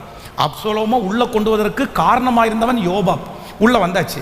இப்போ உள்ளே வந்தவன் ஜாலியாக அப்பா இருந்த இடத்த நான் பிடிச்சிருவேன்னு நினச்சி அங்கே இருக்கிற ஒவ்வொருத்தருடைய தோல் மேலும் கையை போட்டு, அப்பா விட்ட நியாயத்துக்கு போகிறவங்களுக்கெல்லாம் இவனே நியாயம் கொடுத்து, ஏன்னா ரொம்ப அழகானவன் அப்சலோம். ரொம்ப உச்சன் தலை முதல் உள்ளங்கால் வரைக்கும் ஒரு பழுதும் அவனுக்கு இல்லையாமல், எல்லாருக்குமே அட்ராக்ஷன், யார் பார்த்தாலும் அவனை பிடிக்கும். அவன் தோல் மேலே கை போடுறதுன்றது ஒரு பெரிய அவங்களுக்கு ஆசீர்வாதம், ஒரு பெரிய சந்தோஷம்.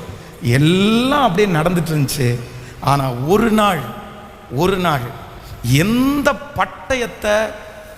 எந்த பட்டயத்தை அப்சலோம் எடுத்தானோ அதே பட்டயத்தால் அப்சலோம் என்ன பண்ணுவான் அப்படின்னா, மடிந்து போனான். வேதம் சொல்லுது, பட்டயத்தை எடுக்கிறவர்கள் சொல்லுங்க எதால மடிவார்களாமா? இந்த சம்பவங்கள் நடக்கும்போது ஒரு ரவுடி பேட்டி கொடுக்கறத பார்த்தேன். உங்களுக்கு இதெல்லாம் விருப்பமா இருக்கா சார், உங்களுக்கு இதெல்லாம் இஷ்டமா இருக்கா சார்? உடனே அவர் சொல்றாரு, கண்டிப்பா எனக்கு விருப்பம் இல்லை, எங்களுக்கும் எல்லா மனிதர்களை போல சமமாய் வாழ்றதுக்கு தான் எங்களுக்கு விருப்பம். அப்புறம் ஏன் கையில கத்தி, அப்புறம் ஏன் துப்பாக்கி, அப்புறம் ஏன் உங்களுக்கு பாதுகாப்புக்கானது? உடனே அந்த உலகத்தில் இருக்கிற மனுஷன் சொன்ன வார்த்தை எனக்கு ஷாக் ஆயிடுச்சு. சார், ஒரு டைம் கத்திய கையில் எடுத்துட்டோம் அப்படின்னு சொன்னா எல்லா ரவுடிகளுக்கும் அந்த கத்தினால தான் சாவு. நாங்கள் திருந்தினாலும் நாங்கள் விட்டாலும் எங்களை பாதுகாக்கிறதுக்கு எங்கள் கத்தி எங்கள் தலைமாட்டில் இருந்து தான் ஆகணும். இல்லை அப்படின்னா இன்னொரு கத்தி எங்களை கொன்றும். நாங்கள் திருந்திட்டோம், நாங்கள் மாறிட்டோம். ஆனால் கத்தி நாங்கள் இன்னொருத்தரை கொல்றதுக்கு வச்சிருக்கல, என்னை பாதுகாக்கிறதுக்காக நான் வச்சிருக்கிறேன். பிரதர், பேதுரு ஆண்டவரை நேசித்து கத்திய கையில் எடுக்கும்போது ஆண்டவர் சொல்றாரு, பேதுருவே, உன் பட்டயத்தை, இங்கே இருக்கிற யாரோ ஒரு சில இடத்துல கர்த்தர் சொல்றாரு, உன் பட்டயத்தை சொல்லுங்க, என்னவானாலும் இருக்கலாம். பிரதர், விளையாட்டா எடுக்காதீங்க பிரதர். சிலர் வந்து கத்திய கையில் வச்சிருக்கலங்க, ஆனால் கூர்மையான ஆயுதங்க அவங்க நிறைய பேர் வச்சிருக்கிறாங்க. வெளியில் ஜெபம் பண்ணுறவங்க நிறைய பேர், வெளியில் கணவன் மனைவி அவ்வளோ உறவாக இருக்கிறது மாதிரி ஆனால் மனசுக்குள்ள முழுக்க டாமினேட்டிங், அரசாளி, ஸ்ட்ரிக்டா, வஞ்சகமான. கர்த்தர் பார்க்குறார், கர்த்தர் நியாயம் தீர்ப்பார். ஆண்டவருடைய கண் உங்களுக்கு முன்னாடி இருக்கு, கண் உங்க முன்னாடி இருக்குது. திருநெல்வேலியில் ஒரு கன்வென்ஷன் கூட்டத்துக்கு போயிருக்கும்போது ஒரு வீட்டில் தங்க வச்சாங்க. ஸோ ஒரு இரவு, அப்போ அந்த ராத்திரி தங்கிட்டு இருக்கும்போது அப்படியே பெட்டில் படுத்து கையை இப்படி தூக்குனா ஒரு பெரிய அருவா தொங்குது. நிஜமா எனக்கு ஒரே டவுட்டு, இந்த அருவா இங்கே எதுக்கு தொங்குது அப்படின்னு. வீட்டில் நிறைய வசனம்லாம் இருக்குது, ஆனால் அருவா மட்டும் சரி. அருவா வந்து ஒரு பீரோக்குள்ளே இருந்திருந்தா கூட சரி, ஏதோ வச்சுருக்காங்க, இல்லை அடியில் இருந்தால் கூட ஏதோ தச்சுருக்காங்கன்னு நினைக்கலாம். எங்கே தொங்குதுன்னா அந்த பீரோவுக்கு ஒரு கை இப்படி ஒரு கொக்கி கொடுப்பாங்கள்ல, அந்த கொக்கியில் அருவா தொங்குது. உடனே நான் சரி இளநீ ஏதாவது வெட்டுறதுக்கு கூட ஏதோ வச்சிருப்பாங்க அப்படின்னு நினைக்கிறேன். பார்த்தா இளநீ வெட்டுற அருவா இல்லை, அது என்னன்னா ஆளை வெட்டுற அருவா. யாராவது வந்துட்டாங்கன்னா திருடிட்டாங்கன்னா அவங்கள வெட்டுறதுக்காக எல்லா ரூம்லையும் என்ன வச்சிருக்காங்க? அருவா. நிறைய பேர் தங்களை பாதுகாக்கிறதுக்காக நாயையும் அருவாயும் வச்சிருக்காங்க.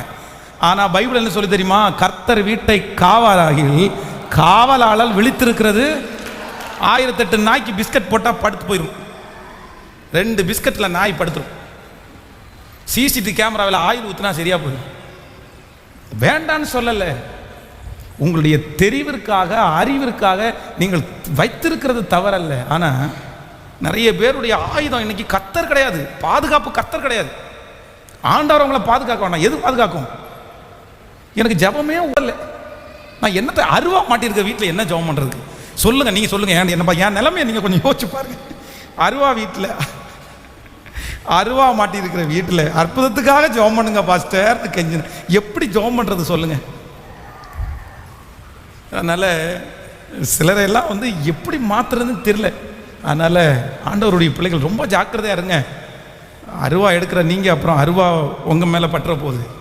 அது கத்தி, இருபுறமும் கத்தி. நீங்கள் உங்களுக்கு ரொம்ப அறிவு வேணும். நான் ஒரு நாளும் நான் எடுக்க மாட்டேன், நான் அந்த பகையை கையில் எடுக்க மாட்டேன்.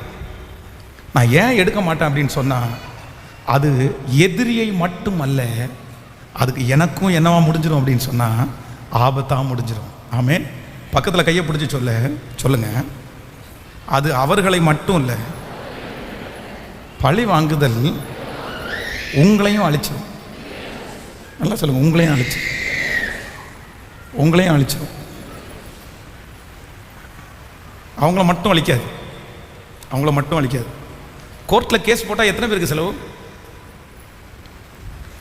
கோர்ட்டில் கேஸுக்கு யாருக்கெல்லாம் செலவு?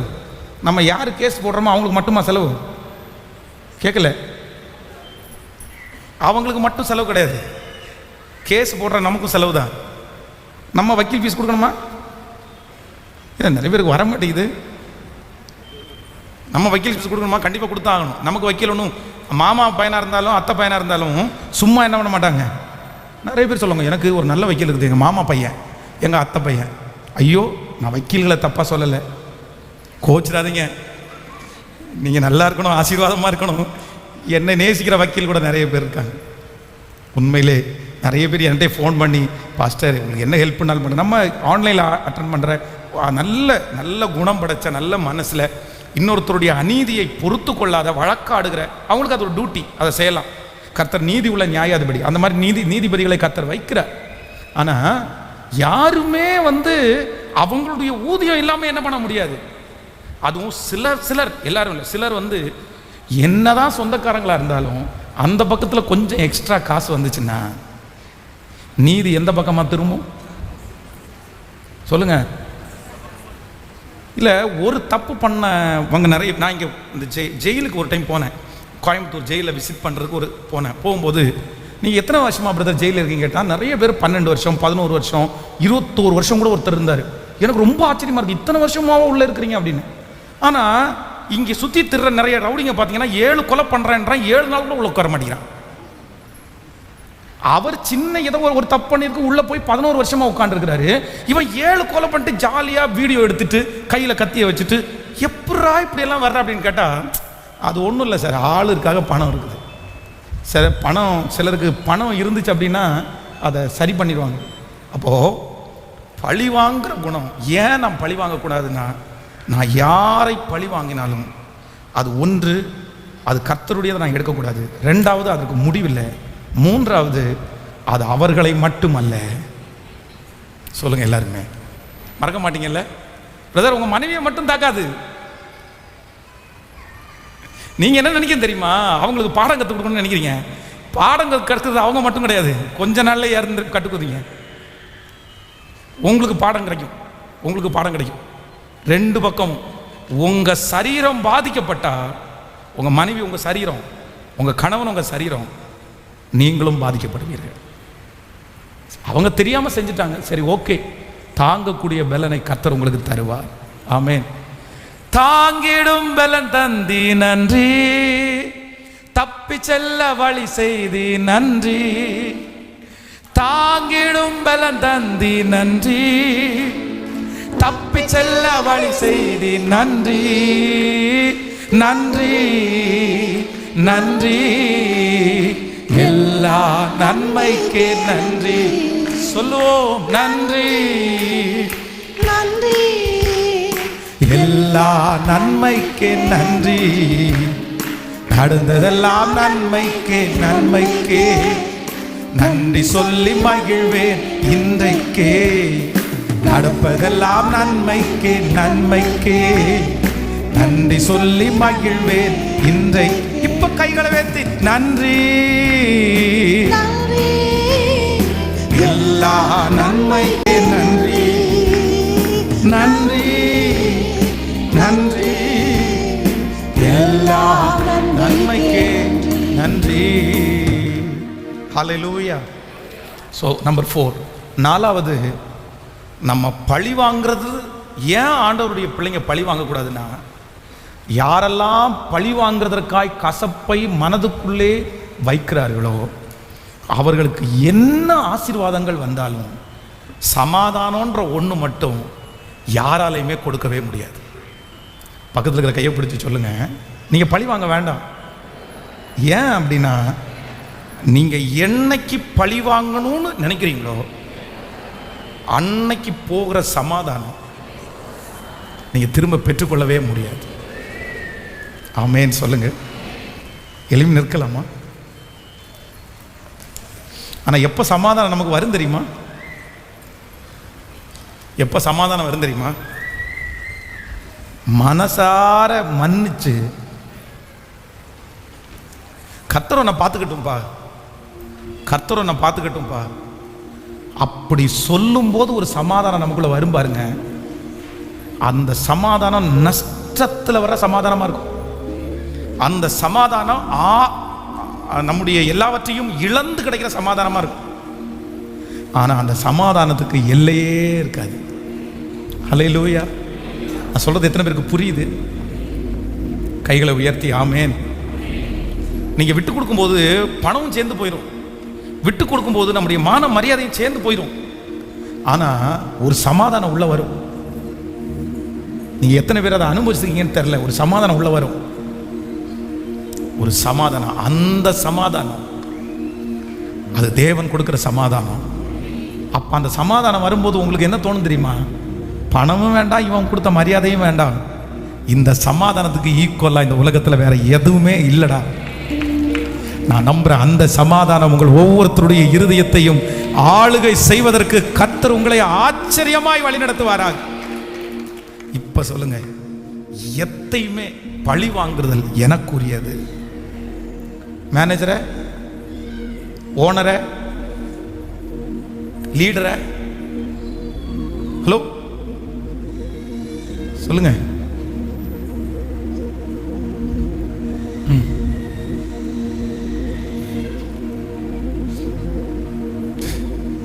பைபிள் காலேஜில் வார்டன் வந்து ஒரு பையனை திட்டுறாரு.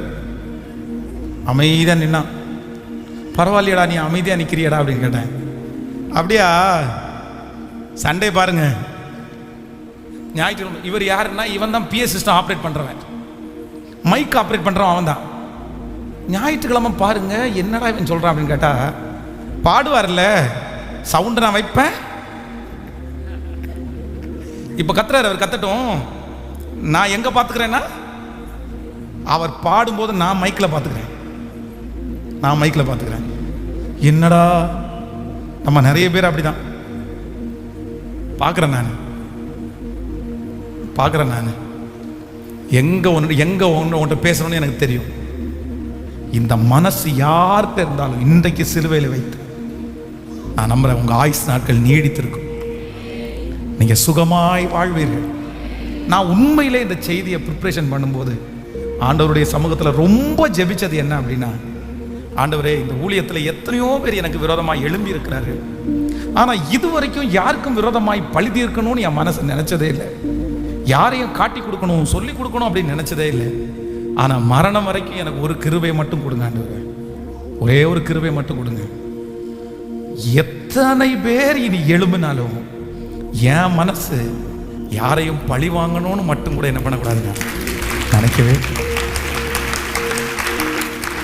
பரவாயில்ல பரவாயில்ல, இந்த இருதயத்தை எனக்கு தாங்க ஆண்டவரே. அவமானப்படலாம், நிந்தையை அனுபவிக்கலாம், என் பேரில் பழி சொல்லலாம், கேவலப்படுத்தலாம், அப்படியே வார்த்தையை கொட்டலாம், கக்கலாம். ஆனா எனக்கு ஒரு இருதயம் கொடுங்க ஆண்டவரே. பழி வாங்க வேண்டாம், அவங்கள பழி வாங்க வேண்டாம். ஆமென் சொல்லுங்க. ஜெபம் பண்ண ஆரம்பிக்கலாமா? எத்தனை பேர் ஜெபம் பண்ண போறீங்க? Thank you Jesus. ரொம்ப அழகான ஒரு பாடல் இருக்கிறது, பழிக்கு பழி வாங்கும் பகைமை ஒழிய வேண்டும். பிரதர் டேனியல் அவங்க ஃபேமிலி கொஞ்சம் முன்னாடி வந்துருங்க, பிள்ளையை பிரதிஷ்டை போடுங்க பாட்டு. ரொம்ப அழகான ஒரு பாடல். பழிக்கு பழி வாங்கும் பகைமை ஒழிய வேண்டும், பழிக்கு பழி வாங்கும் பகைமை ஒழிய வேண்டும், மன்னிக்கும் மனப்பான்மை தேசத்தில் மலர வேண்டும், மன்னிக்கும் மனப்பான்மை தேசத்தில் மலர வேண்டும். இறங்கும் ஐயா மனம், இறங்கும் ஐயா, இறங்கும் ஐயா மனம், இறங்கும். கட்டிப்பிடித்தே உந்தன் பாதத்தை கண்ணீரால் நனைக்கின்றேன் கர்த்தாவே. கட்டிப்பிடித்தே உந்தன் பாதத்தை கண்ணீரால் நனைக்கின்றேன் கர்த்தாவே. ஹல்லேலூயா. எங்கள் தேசத்தில் யுத்தங்கள் ஓய வேண்டுமே, இளைஞரெல்லாம் இயேசுவுக்காய் வாழ வேண்டுமே. எங்கள் தேசத்திலே யுத்தங்கள் ஓய வேண்டுமே, இளைஞரெல்லாம் இயேசுவுக்காய். இறங்குமையா இறங்குமையா இறங்குமையா இறங்குமையா, கைகளை உயர்த்தி இறங்குமையா. நன்றி அப்பா, நன்றி. இறங்குமையா. இதுல ரொம்ப அழகான ஒரு பாடல், எல்லாரும் ஏக்க குரலோட பாடி ஒரு பெரிய முடிவுக்கு வரணும். இனி நம்முடைய தேசத்துல இந்த மாதிரி கொடுமைகள் எல்லாம் நடக்கக்கூடாது, யாருடைய ரத்தமும் ரோட்டுகளில் சிந்தப்படக்கூடாது. நமக்கு தெரிஞ்சு இத்தனை கொலைகள், தெரியாத எத்தனை கொலைகள் நடக்கிறது, நீதி மாற்றங்கள் எத்தனை நடக்கிறது. இந்த வன்முறைகள் எல்லாம் ஒழியணும், இளைஞர்களுக்குள்ள ஒரு பெரிய சமாதானத்தை தரணும். கோயம்புத்தூர்ல ரொம்ப மனசு கஷ்டம் என்னன்னா, இந்த ஸ்கூல் படிக்கிற பிள்ளைகளுக்கு ஒருத்தருக்கு ஒருத்தர் பயங்கரமான வஞ்சகம். என்னன்னா இந்த பிள்ளைகளை வச்சுதான், இந்த பிள்ளைகளை வச்சுதான் கேர்ள்ஸ் எல்லாம் ரொம்ப ஜாக்கிரதையா இருங்க. இந்த மாதிரி ரவுடித்தனம் பண்ற அந்த பசங்களோட பேச்சுவார்த்தை கூட வச்சுக்காதீங்க. அது மாதிரி பெண் பிள்ளைகளை வச்சிருக்கிற ஒவ்வொரு தகப்பனும் தாயும் கண்டிப்பா உங்க பிள்ளைகளுக்காக ஜெபம் பண்ணி அனுப்புங்க. ஆண்டவரே, அந்நியனுடைய கண்ணி என் பிள்ளை மேல படக்கூடாது, துஷ்டனுடைய கண்ணி என் பிள்ளை மேல பிள்ளை பசங்க நல்ல பசங்க. ஆனா சில பசங்க பாருங்க, ஏதாவது ஒரு பிள்ளைகளை வந்து மனசுல நினைச்சிட்டான்னு வைங்களேன், அந்த அவனுக்கும் அந்த பிள்ளைக்கும் எந்த விதமான இது இருக்காது, ஏணி வச்சா கூட எட்டாது. ஆனா நான் பாரு அடைஞ்சு காமிக்கிறேன் பாரு, நான் பாரு கல்யாணம் பண்ணி காமிக்கிறேன் பாரு, இந்த மாதிரி நினைச்சு பிள்ளைகளை அவங்க பக்கமா கொண்டு வந்து டார்ச்சர் பண்ணி அந்த மாதிரி இழந்து போன பிள்ளைகள் நிறைய பேர். நீ இடமே கொடுக்காதப்பா, சின்ன இடம் கூட கொடுத்துறாதப்பா. ஒரு சின்ன இடம் நீ கொடுத்துட்டேன்னா அவ்வளவுதான், ரொம்ப ஜாக்கிரதையா இருக்கும். நானும் நிறைய ரவுடி அந்த பசங்களெல்லாம் ஜெபம் பண்ணி நிறைய பேர் வர சர்ச்சுக்கு வந்திருக்கிறாங்க. ஒரு பையன்கிட்ட கடைசியாக நல்லா சொன்னேன், அவங்க அப்பா இறந்துட்டாரு, அவங்க மூத்த அண்ணனையும் அதே மாதிரி கொண்டுட்டாங்க. சரி டே நீயாவது சொல்லிட்டே இருந்தேன். அவனுடைய தம்பி ஒருத்தனை ஃப்ரெண்ட்ஸ் எல்லாம் சேர்ந்து சமீபமாக ஒரு 5 வருஷத்துக்கு முன்னாடி அவனையும் கொண்டுட்டாங்க. இவன்கிட்ட போய் அந்த டெத்துக்கு அவன் அடக்கமான பண்ணிட்டாங்க. போயிட்டு உட்காந்து பேசுகிறேன், வேணாண்டா தம்பி, நீ மட்டும்தான் இருக்க, நீ கர்த்தரோட நேசிக்கிறாரு, நீ இதை என்கிட்ட கேட்குறான். என் தம்பியை கொன்னவனை எப்படி நான் விட முடியும்? விட முடியாது, விட முடியாது. நான் விட மாட்டேன், என்னை விட்டுருங்க பாஸ்டர், நான் விட மாட்டேன். நான் எப்படி அதில் போலீஸ் வந்து அவன் வந்து சூசைடுன்னு எழுதியிருக்கிறாங்க. அவங்களுக்கு பனிஷ்மெண்ட் போலீஸ் ஸ்டேஷன் கொடுத்து அவங்க கொடுக்கல, நான் கொடுக்க வேண்டாமா? நான் கண்டிப்பாக கொடுப்பேன். இன்னைக்கு பார்த்தீங்க அப்படின்னா இன்னைக்கு அவன் ஜெயிலில் இருக்கான். அவனுடைய வாழ்க்கையும் ஒன்றும் இல்லை. 20 வயசு 22 வயசு பிள்ளைகளே. இங்கே இருக்கிற எத்தனை பேருடைய பிள்ளைகள் வந்து சமீபமாக பார்த்துங்களா, இந்த நம்ம துடியலூர் பக்கத்தில் ஒரு பையனை ஓடி வெட்டிட்டாங்க பார்த்தீங்களா? நிறைய பேர் நம்ம நிறைய கொலைகள். அந்த கொலை வரியின் ஆவி வந்து தீவிரிச்சு ஆடுது தேசத்தில். கோபம் கோபம் கோபம். நமக்கு எல்லாருக்கும் ஒரு சமாதானத்தை கற்றுத்தரணும். என் பிள்ளைகளுக்கு ஒரு சமாதானத்தை கற்றுத்தரணும். இந்த பாட்டை எல்லாரும் பாடப்போம். ஒரு யுத்தங்கள் எல்லாம் ஓயணும். என் பிள்ளைகளுடைய வாழ்க்கையில் இருக்கிற யுத்தங்கள் எல்லாம் ஓயணும். குடும்பங்களில் இருக்கிற கோபங்கள் தனியணும். கணவன் மனைவிக்கு இருக்கிற வாக்குவாதங்கள் குறையணும். ஒரு சமாதான நதியை போல வரணும். பழி வாங்குற எண்ணம் எல்லாருடைய மனசுலேருந்து எடுத்து போடணும். மனசுக்குள்ள இருக்கிற காயங்கள் எல்லாம் ஆற்றப்படணும். நிறைய பேர் வேணும்னு எல்லாம் பழி வாங்கல, அவங்க பழி வாங்குற ஆட்கள் எல்லாம் கிடையாது. ஆனா என்னன்னா அவங்க மனசுல இருக்கிற காயம், அந்த காயம் அவங்கள எப்படியாவது பழி வாங்கணும்னு அவங்கள துடிக்க வைக்குது. ஆனா அந்த காயத்தை ஆற்றுகிறவர் கர்த்தர் ஒருவர். இந்த சத்தத்தை கேட்கிற யார் அந்த காயத்தோடு இருந்தாலும் அந்த காயத்தை கர்த்தர் ஆற்றட்டும். உங்க எதிரி உங்களுக்கு விரோதமாய் பண்ணின காயத்தை கர்த்தர் ஆற்றட்டும். உங்க சொந்தக்காரங்க உங்களுக்கு விரோதமாய் பண்ணின காயத்தை கர்த்தர் ஆற்றட்டும். உங்க உடன்பிறப்புகள் உங்களுக்கு செய்த அந்த துரோகத்தை கர்த்தர் உங்களுடைய இருதயத்திலிருந்து மறக்க பண்ணட்டும். கைகளை உயர்த்தி எல்லாரும் சொல்லுங்க, ஆண்டவரிடத்தில் ஒரு உடன்படிக்கை பண்ணுங்க. தம்பி, வாலிப தம்பி ஒரு உடன்படிக்கை பண்ணு. தங்கச்சி ஒரு உடன்படிக்கை பண்ணு. இனி மரணம் அடைகிற வரைக்கும் என் போராட்டம் மாம்சத்தோடும் இரத்தத்தோடும் அல்ல. என்னுடைய போராட்டம் அந்தகார ரோகாதிபதிகளோடு தான் எனக்கு போராட்டம். சொல்லுங்க, கையை உயர்த்தி. என்ன நடந்தாலும் பரவாயில்ல, இதனால நான் நஷ்டப்பட்டாலும் பரவாயில்ல, இதனால நான் அவமானப்பட்டாலும் பரவாயில்ல, இதனால எனக்கு தோல்வியே வந்தாலும் பரவாயில்ல, கையை உயர்த்தி ஒரு வார்த்தை மட்டும் சொல்லுங்க, இந்த யுத்தம் என்னுடையது இல்லை, இனி என்னுடையது அல்ல. நல்ல கையை உயர்த்தி ஒவ்வொரு தகப்பனும் தாயாரும் பிரதர் சொல்லுங்க, இனி இந்த யுத்தம் என்னுடையதல்ல. சொல்லுங்க சொல்லுங்க, இனி இந்த யுத்தம் கர்த்தருடையது. ஆண்டவரே, இனி நான் தோற்றுட்டேன், நான் ஃபெயிலியர்னு ஒத்துக்கிறேன். நஷ்டமே வந்தாலும், நீங்க என்ன அடிச்சாலும் உதைச்சாலும் எதிரி ஜெயிச்சாலும் இனி இந்த யுத்தம் என்னுடையது அல்ல, இந்த யுத்தம் உன்னுடையது, இந்த யுத்தம் உன்னுடையது. சொல்லுங்க எல்லாரும், நான் இனி பழி வாங்க மாட்டேன். ஒரு தீர்மானம் எடுங்க. போய் அந்த கேஸ் கட்ட திரும்ப வாங்கிருங்க. Thank you Jesus. இனி அந்த கேஸ் கட்ட திரும்பி வாங்கிருங்க. இனி அந்த நபரிடத்துல எந்த நபரிடத்தை சொல்றீங்களா, ஒண்ணுமே பண்ண வேண்டாம் பிரதர், விட்டுருங்க. ஆண்டவர் என்ன செய்யறாரோ அதை செய்யட்டும் பிரதர், நான் அமைதியா இருக்கிறேன், வந்தா வரட்டும். கர்த்தர் வேண்டானா அது என்ன விட்டு போகட்டும், பரவாயில்லன்னு சொல்லுவேன்னு கையை உயர்த்தி ஒவ்வொருத்தரும் தீர்மானம் எடுங்க. வாலிப தம்பிங்க தங்கச்சிங்க தீர்மானம் எடுங்க. நான் இனி கோவப்பட மாட்டேன். ஆண்டவரே, மனசார நான் மன்னிக்கிறேன். சொல்லுங்க, அந்த துரோகத்தை மன்னிக்கிறேன், அந்த அக்கிரமத்தை மன்னிக்கிறேன், அந்த மனுஷனை மன்னிக்கிறேன். சொல்ல சொல்ல உங்க மேல அந்த கிருபை பெருகட்டும். Thank you Jesus. Hallelujah. பழிக்கு பழி வாங்கும் பகைமை ஒழிய வேண்டும். பழிக்கு பழி வாங்கும் பகைமை ஒழிய வேண்டும். மன்னிக்கும் மனப்பான்மை தேசத்தில் மலர வேண்டும். மன்னிக்கும் மனப்பான்மை தேசத்தில் மலர வேண்டும். இறங்கும் ஐயா. கையை உயர்த்தி சத்தமா சொல்லுங்க, இறங்கும். எஸ், எல்லாரும் முழு பலத்தோடு இறங்கும் ஐயா. கிருபை. வாலிப தம்பிங்க தங்கச்சிங்க கண்டிப்பா நீங்க ஜெபிக்கணும். எங்க குடும்பத்தில் அப்படி இருக்கக்கூடாது. ஓ, பிரிந்த குடும்பம் எல்லாம் மறுபடி இணைய வேண்டும். பிரிந்த குடும்பம் எல்லாம் மறுபடி இணைய வேண்டும். பெற்றோரின் கண்ணீர் எல்லாம் களிப்பாய் மாற வேண்டும். பெற்றோரின் கண்ணீர் எல்லாம் களிப்பாய் மாற வேண்டும். இறங்கும் ஐயா. அப்பா அப்பா, இந்த ஒரு உருக்கமான ஜெபத்துல 100 குடும்பங்களாவது ஒண்ணு சேரணும் ஆண்டவரே. இப்போ அந்த வெறுமையை பார்க்கிற அந்த குடும்பத்துல, வறட்சியை பார்க்கிற அந்த குடும்பத்துல ஒரு மழை இப்போ நினைக்கட்டும் ஆண்டவரே, நினைக்கட்டும் ஆண்டவரே. துப்பாக்கி ஏந்தும் கைகள் வேதம் ஏந்த வேண்டும்.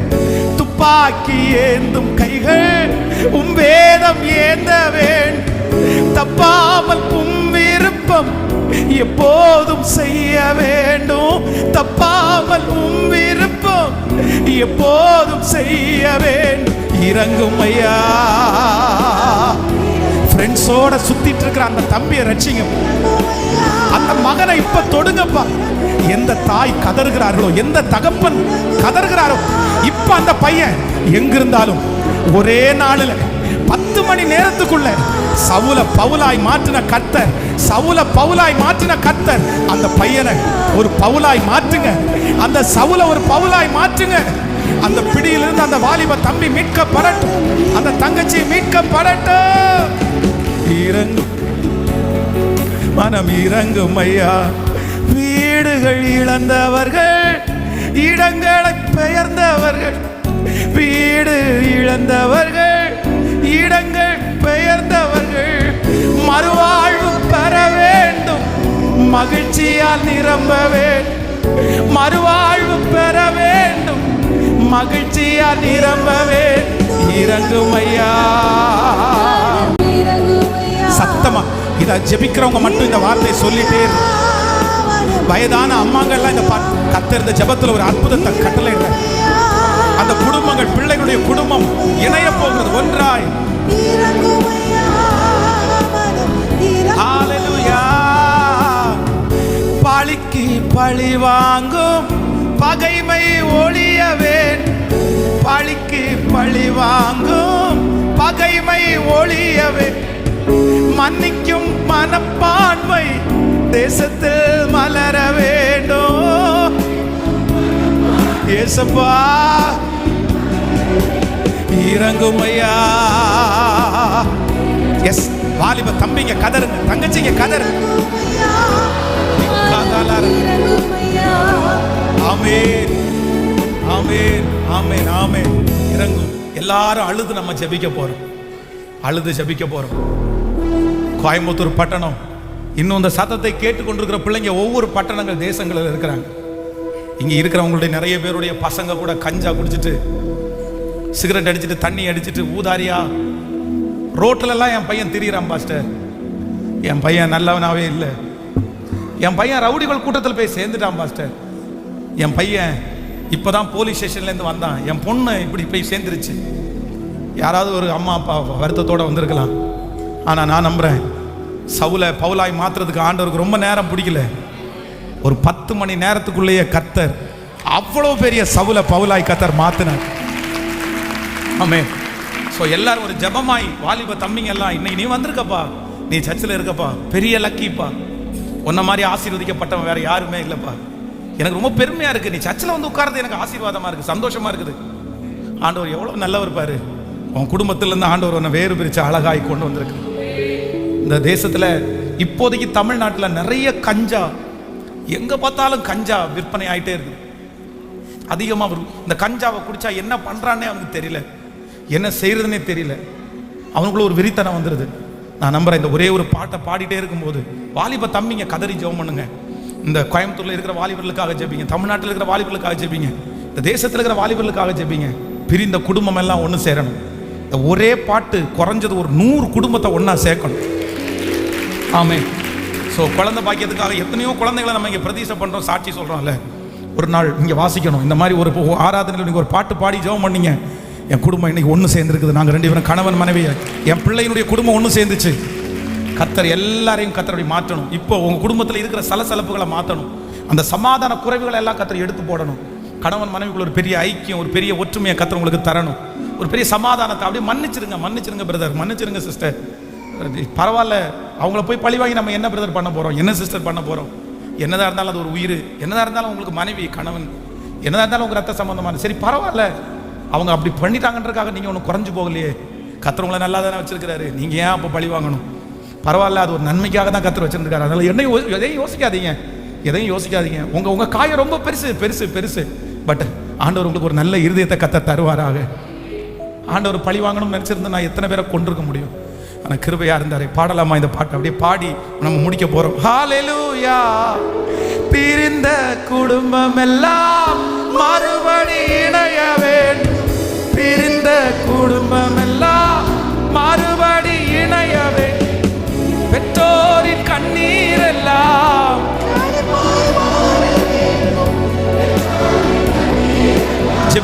ஜெபம் பண்ணிட்டே இறங்கும் ஐயா, மனம் இறங்கும் ஐயா, இறங்கும் ஐயா. ஆண்டவரே அவங்கள கொண்டு வாங்க ஆண்டவரே, இறங்கும் ஐயா. இப்போ இப்போ இந்த ஜெபத்தை ஏறெடுக்கிற அந்த தாயாருடைய மகன், அந்த தகப்பனாருடைய மகன், அந்த மகள், ஓ ஹalleluya. துப்பாக்கி ஏந்தும் கைகள் வேதம் ஏந்தவே, துப்பாக்கி ஏந்தும் கைகள் வேதம் ஏந்தவே, தப்பாமல் இருப்போம் ஏசப்பா.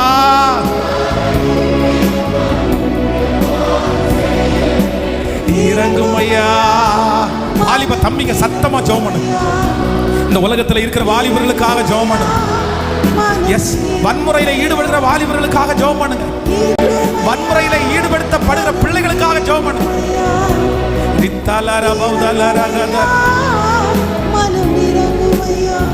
வீடுகள் இழந்தவர்கள் மறுபடி இணையவே, வீடுகள் இழந்தவர்கள் மறுவாழ்வு பெற வேண்டும். வீடுகள் இழந்தவர்கள், இடங்கள் பெயர்ந்தவர்கள் மறுவாழ்வு பெற வேண்டும். மகிழ்ச்சியால் நிரம்ப வேண்டும், மறுவாழ்வு பெற வேண்டும், மகிழ்ச்சியால் நிரம்ப வேண்டும். இறங்கும் ஐயா,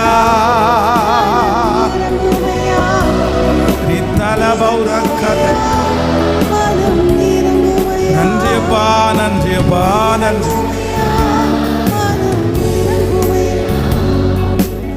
இறங்கும் ஐயா. நீர் இறங்கினதற்காக நன்றி ஆண்டவரே. உடைய பிள்ளைகளை மனதார ஆசீர்வதிக்கிறேன்.